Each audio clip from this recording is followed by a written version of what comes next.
আসসালামু আলাইকুম, আমি রিমা। এই যে আমার একটি ছোট্ট একটি ব্যাংক, এই ব্যাংকটার দাম মাত্র 10 টাকা।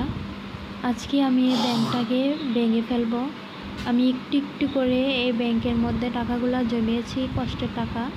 আমি 10 টাকা 5 টাকা করে জমিয়েছি। এই যে আজকের পরিস্থিতির কারণে ব্যাংকটা ভেঙে ফেলতে হয়েছে। এই যে আমি টাকাগুলো ঢেলে দিয়েছি। একটা কথা কি জানেন, সংসারের বড় ছেলেদের যখন ইনকাম থাকে, টাকা পয়সা থাকে, তখন সবার কাছে দাম থাকে। যখন টাকা পয়সা থাকে না, তখন কারোর কাছেই দাম থাকে না, কারোর কাছে মূল্য থাকে না। তাই আজকে আমাদের এই সময় খারাপের দিনে আজকে আমার এই ব্যাংকটা অনেক কাজে লেগেছে। তাই বলতেছি, সংসারের মধ্যে নারীদেরকে, বউদেরকে আপনারা কিছু কিছু করে টাকা দেবেন, যেন হেরা কিছু কিছু করে জমিয়ে নিতে পারে সংসার।